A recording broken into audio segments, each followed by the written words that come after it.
এখন সকাল 6টা বাজে। আর কাল রাত্রিতে খুব বৃষ্টি হয়েছিল, কিন্তু সকালে একদম রোদ ঝলমলে মেঘমুক্ত আকাশ। আর এখন আমি সূর্যে জল দিলাম, জল দিয়ে প্রণাম করছি। আর বাইরে দেখুন বাদুড়েরও চেঁচামেচি সকাল সকাল।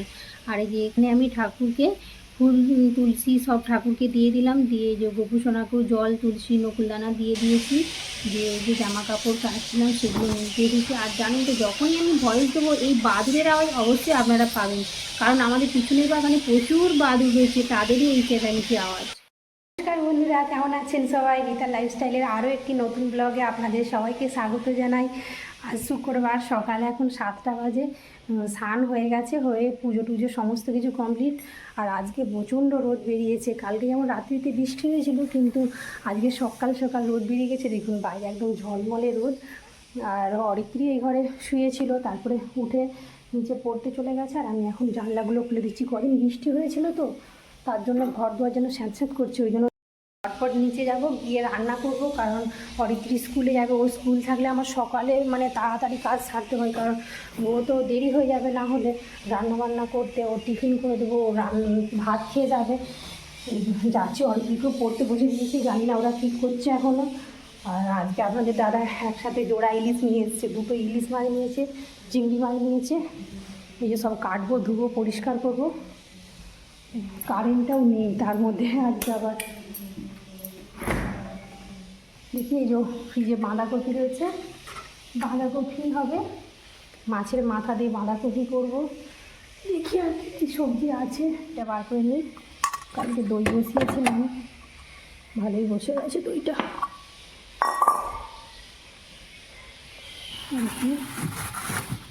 পেঁপেগুলো ওনার কাজ ছেড়ে নিই। পড়তে বসেছি। বাবু পড়ছিস তো? হ্যাঁ। কটা বই পড়া হয়েছে?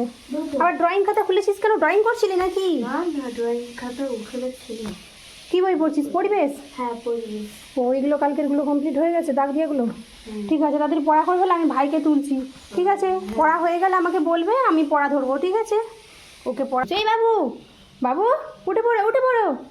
বাবু অনেক সকাল হয়ে গেছে, উঠে পড়ো, উঠে পড়তে হবে তো। Good morning. ঘুম হয়েছে? আবার ঘুমিয়ে পড়ছো না? ঘুম হয়েছে? ও বাবু, বাবু উঠে পড়ো। Good morning. পড়া করতে হবে, অনেক পড়া আছে। চলো চলো চলো। ওকে তুলে নিয়েছি এবং একে ব্রাশ করাবো। বাবু উঠে পড়ো, চলো।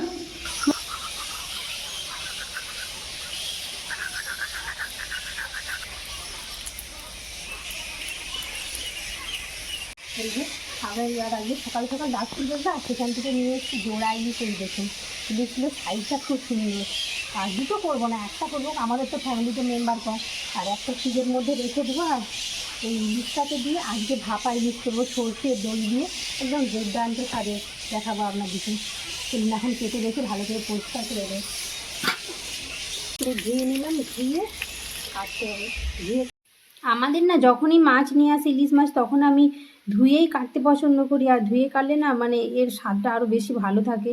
আর আজকে মাছটাতে পুরো ডিম ভরে ভরে রয়েছে, এত ডিম যে মানে ওর চাকার ভেতর থেকেও বেরিয়ে আসে, কিছু করার নেই। আর এই সময় তো ডিম থাকবে। আর এখানে আমি সবজি টবজিগুলোও কেটে নিয়েছি, আর মাছের মশলাগুলো করছি। এখানে সর্ষে, পোস্ত, আর সাদা সরষে কালো সরষে দুটোই দিলাম, 3টে লঙ্কা দিলাম, বাচ্চারা খাবে তো ঝাল বেশি হয়ে যাবে। আর এই লঙ্কাগুলো ভীষণ ঝাল। আর এখানে মশলার মধ্যে আমি নুন আর এর মধ্যে মিশিয়ে দেবো একটু টক দই, 2 চামচ টক দই দিচ্ছি। এটা আজকে ভাপা ইলিশ করবো তো, এটা খেতে না ভীষণ সুন্দর লাগে। অল্প একটু লঙ্কা দিলাম, গুঁড়ো লঙ্কা, কারণ কাঁচা লঙ্কাগুলো এত ঝাল। আর এখানে আমি কাঁচা সর্ষের তেল দিলাম, এখন একটু মেখে দিচ্ছি, এর পরেও আবার দেবো। আর মাছগুলোকে ভালো করে এই দেখুন এর মধ্যে আমি মাখিয়ে নিলাম, মশলার মধ্যে মাখিয়ে তারপরে কৌটোতে একটা একটা করে ভরে নিচ্ছি। আর উপর থেকে ঢাললাম না, মাখিয়ে দিলে না পুরো মানে ব্যাপারটা মশলাগুলো ভালো করে মাখা হয়ে যাবে। দিয়ে এরপর আমি এর ওপর দিয়ে ভালো করে সর্ষের তেল দিয়ে দেবো, দিয়ে এটা একদম কম আছে পুরো আধ ঘন্টা একে হতে দেবো।